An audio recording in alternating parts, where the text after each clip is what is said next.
আনন্দপুরের নাজিরাবাদে পুড়ে খাক হয়ে যাওয়া গোডাউন কারখানায় নমুনা সংগ্রহ করতে যাবেন ফরেনসিক টিম।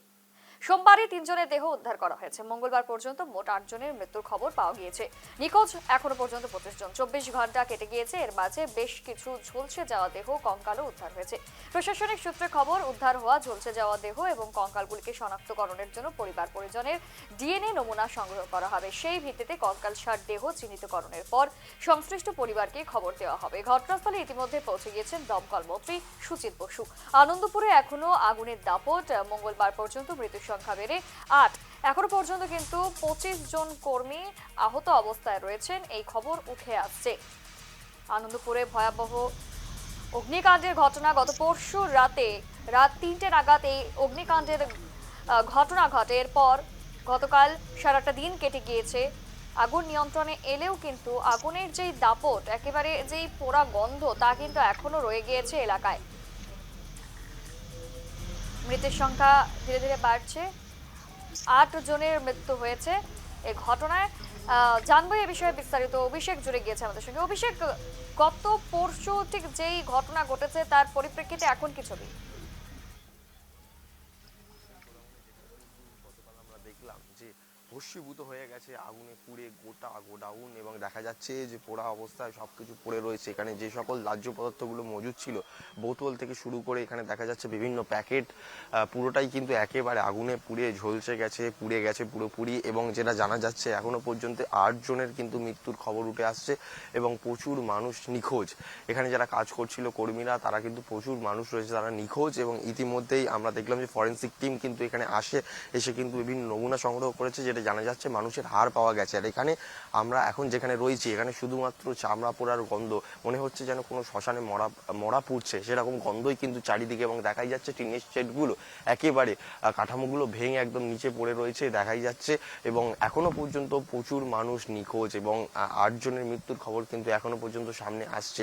তবে ক্লিয়ারেন্স ছাড়া কিভাবে এই যে গোডাউনগুলো সেগুলো চলছিল, সেটাই এখন প্রশ্ন চিহ্ন। বিক্ষোভের মুখে পড়ে দমকল মন্ত্রী সুজিত বসু, তিনিও পরিদর্শনে আসেন এবং তারপর ফরেনসিক টিমও আসেন, নমুনা সংগ্রহ করেছেন ইতিমধ্যে।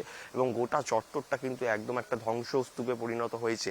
দেখাই যাচ্ছে চারিদিকে এখনো পর্যন্ত ধোঁয়া উঠছে। আমি একটু জুম করে দেখাতে বলবো আমার চিত্র সাংবাদিককে যে এখনো পর্যন্ত ধোঁয়া উঠছে এবং বিভিন্ন প্যাকেট কিন্তু দেখা যাচ্ছে, মোমোর প্যাকেট থেকে শুরু করে বিভিন্ন কোল্ড ড্রিঙ্কসের বোতল এদিকে কিন্তু বিভিন্ন জায়গায় পড়ে রয়েছে পোড়া অবস্থায়। এবং প্রচুর পরিমাণ ক্ষয়ক্ষতি যেরকম হয়েছে, প্রচুর মানুষের প্রাণও গেছে। আর এই একের পর এক কলকাতা শহরে এই মৃত্যুর ঘটনা ঘিরে কিন্তু স্বাভাবিকভাবে চাঞ্চল্য ছড়িয়েছে। যেমনটা বলছিলাম আমি, যে সুজিত বোস দমকল মন্ত্রী, তিনিও কিন্তু একেবারে বিক্ষোভের মুখে পড়েন। এবং দেখাই যাচ্ছে যে এই যে অবস্থা এবং এখানের অগ্নি নির্বাপন ব্যবস্থা, সেটা নিয়েও কিন্তু প্রশ্ন উঠছে। এখানে অগ্নি নির্বাপন ব্যবস্থা আদেও ছিল কি না। এরকম একটা বড় গোডাউন যেখানে এত পরিমাণে দাহ্য পদার্থ ছিল, সেখানে অগ্নি নির্বাপন ব্যবস্থা কতটা ছিল সেটা নিয়েও প্রশ্ন চিহ্ন। একেবারে রাজ্য সরকার থেকে শুরু করে দমকল মন্ত্রী, মুখ্যমন্ত্রী মমতা বন্দ্যোপাধ্যায় প্রত্যেককে কাঠগড়ায় দাঁড় করাচ্ছে এখানে স্থানীয় মানুষজন। এবং জানিয়ে রাখবো এই বিষয়টাও যে মুখ্যমন্ত্রী মমতা বন্দ্যোপাধ্যায় কেন এখানে আসেননি, এই নিয়েও কিন্তু অনেকে প্রশ্ন তুলছেন। বিরোধী দলও প্রশ্ন তুলছে যে মুখ্যমন্ত্রী মমতা বন্দ্যোপাধ্যায় কেন আসেনি। যখন প্রতীক জৈনের বাড়িতে ইডি রেড হয়, তখন মুখ্যমন্ত্রী মমতা বন্দ্যোপাধ্যায় নিজের ফাইল বাঁচানোর জন্য চলে গেল। কিন্তু এত জনের মৃত্যু ঘটেছে, এরকম একটা বড় আগুন যেখানে কিন্তু কালো ধোঁয়ায় গোটা এলাকা ভরে গেছিল, সেখানে দাঁড়িয়ে এতজনের মৃত্যুর খবর উঠে আসছে, এতজন নিখোঁজ, অনেকের মানে অনেককে পাওয়া যাচ্ছে না।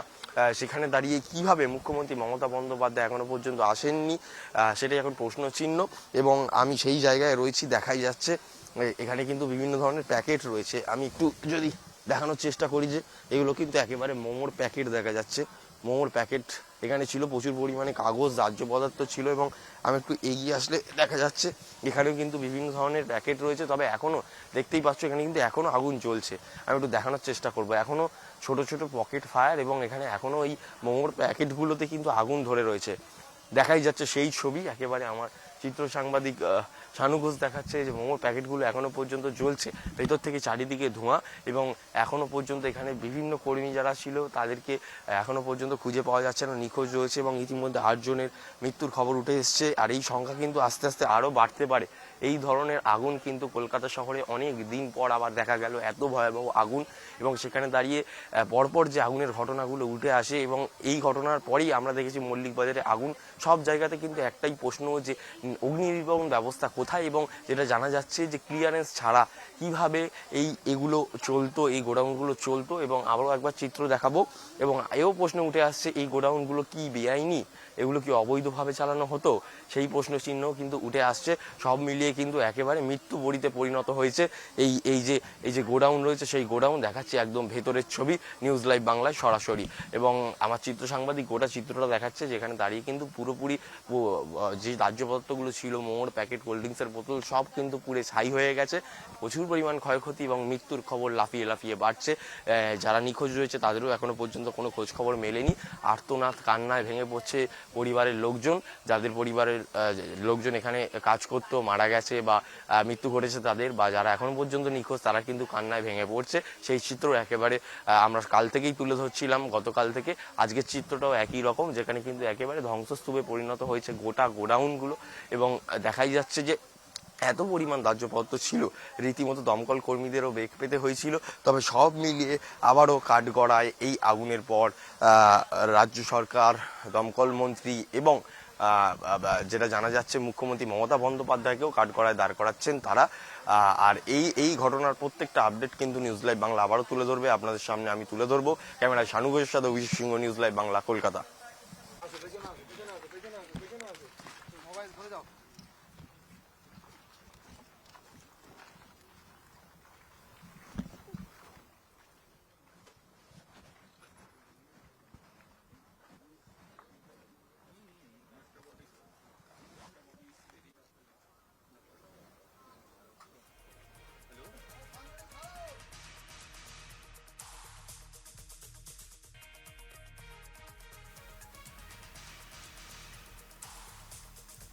গত পরশু রাতে বিধ্বংসী অগ্নিকাণ্ডের ঘটনা, সেই ছবি দেখে নিলাম, অভিষেক তুলে ধরলো।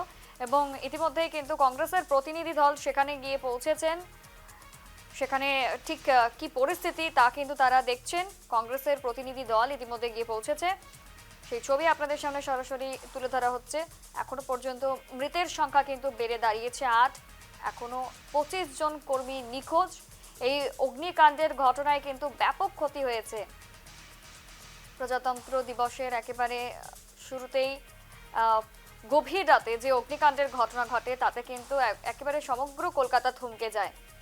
এবং আনন্দপুরে এখনো কিন্তু আগুনের দাপট রয়েছে। আগুনের যে পোড়া গন্ধ তা কিন্তু সমগ্র এলাকাকে গ্রাস করে রেখেছে। প্রচুর লক্ষাধিক টাকার ক্ষতি। এবং এখনো পর্যন্ত কিন্তু ৮ জনের মৃত্যু হয়েছে, ২৫ জন এখনো পর্যন্ত কিন্তু নিখোঁজ। তাদের দেহ এখনো পর্যন্ত উদ্ধারের কাজ চলছে। একেবারে যেহেতু সমগ্র গোডাউনটি যেহেতু পুরো একেবারে ছাই হয়ে গিয়েছে, তাই একেবারে মানুষের দেহ, কঙ্কালসার দেহ কিন্তু চিহ্নিত করতে যথেষ্ট সমস্যায়, যথেষ্ট সংকটে পড়তে হচ্ছে।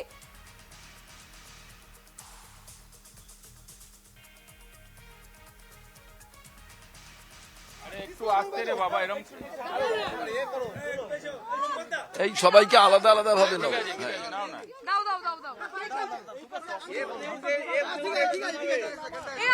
আমার বুল্লু ই আসছে না তাদের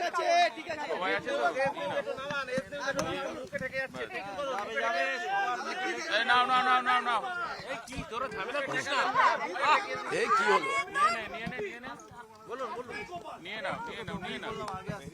দেখুন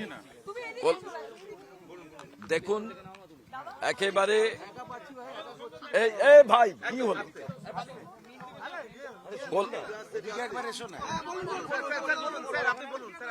আমি 1 মিনিট। কলকাতা শহরের একেবারে প্রাণ কেন্দ্রে,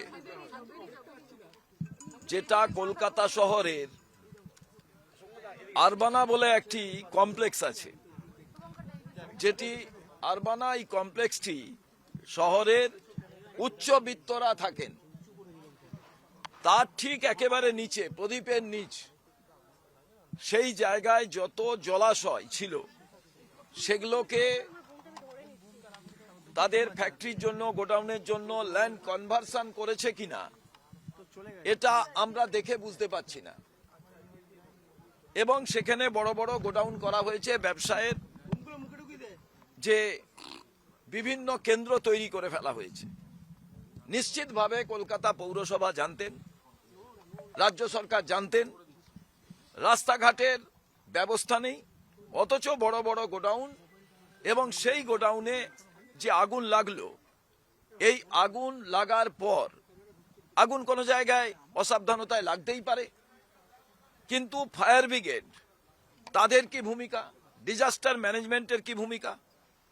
এবং শুধু তাই নয়, কতজন মানুষ মারা গেছেন সুনির্দিষ্টভাবে বলার ক্ষেত্রে কেউ কেউ বলছেন 8 জন, মাথার খুলি থেকে শুরু করে বিভিন্ন জায়গায় পোড়া মাংস এগুলো সব পাওয়া যাচ্ছে। প্রায় 20 জনের ওপরে মানুষ খুঁজে পাওয়া যাচ্ছে না যাদের, অথচ সরকার বলছেন, কেউ কেউ 23 জনও বলছেন। আমার প্রশ্ন এখানে, যে মাল্টি স্টোরের বড় বড় বিল্ডিং তৈরি হয়েছে সেগুলো কি ল্যান্ড কনভার্সনের পর হয়েছে? কোন আইনের বশে এগুলো হয়েছে? এবং এতজন মানুষ মারা যাওয়ার পরও সরকারের তরফ থেকে কোনো রকম আমরা সদর্থক ভূমিকা দেখছি না। ফায়ার ব্রিগেডের যে আধিকারিকরা আছেন তাদের আমরা ডেকেছিলাম, কথা বলেছিলাম, তারা বলছেন আমরা কিছু জানি না। এখানে কি অগ্নি নির্বাপক যন্ত্রপাতি ছিল? এদের কি ফায়ার লাইসেন্স ছিল? এদের কি ট্রেড লাইসেন্স ছিল? কারা এগুলো দিয়েছিলেন? ফায়ার অডিট কি হতো?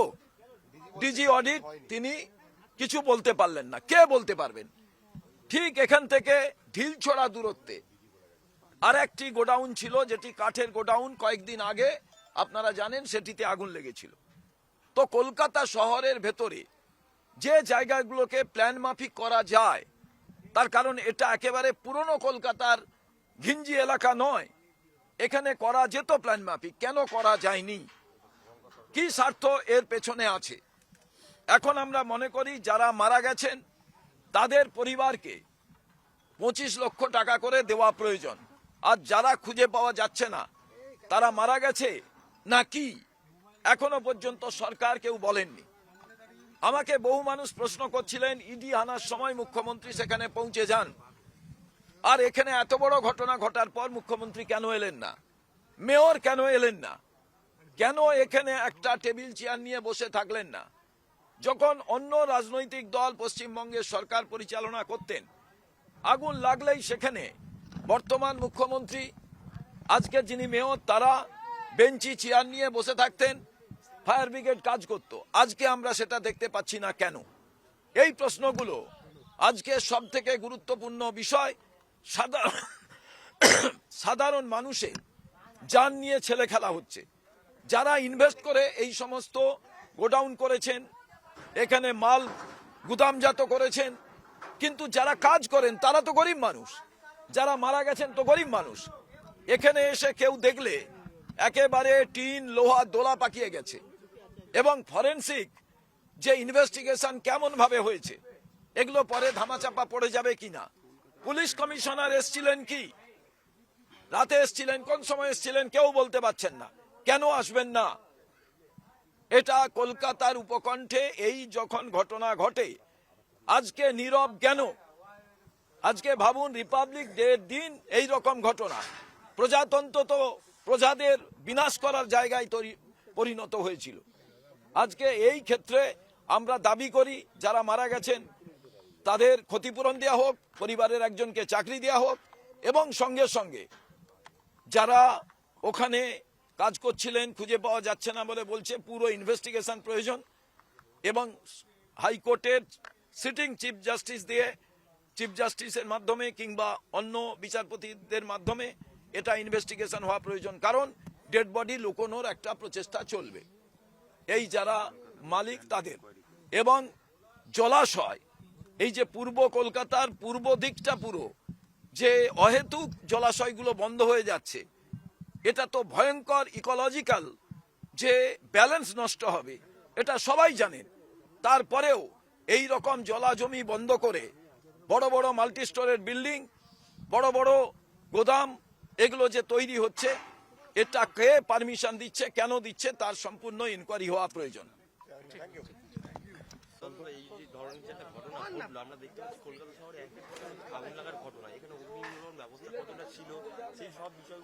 দেখো, এইগুলো বলার আগে কলকাতা ওয়েটল্যান্ড নিয়ে অগ্রিম তদন্ত করতে হবে।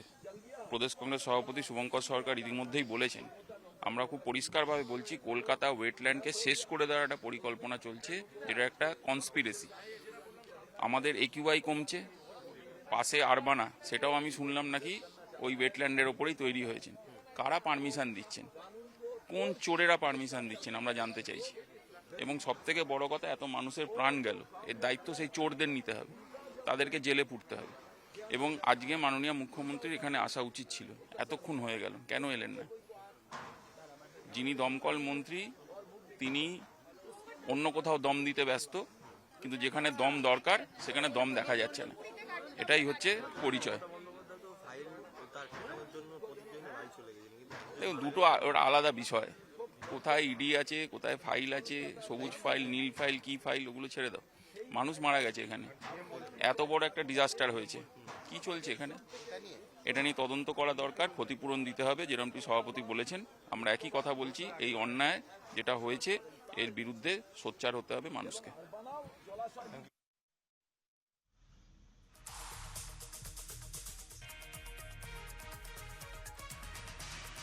যে বক্তব্য আমরা শুনলাম, কংগ্রেসের প্রতিনিধি দল সেখানে উপস্থিত হয়েছিল এবং তারা কিন্তু মুখ্যমন্ত্রী তথা কলকাতার মেয়র ফিরহাদ হাকিমকে কিন্তু এক হাত নিয়েছেন।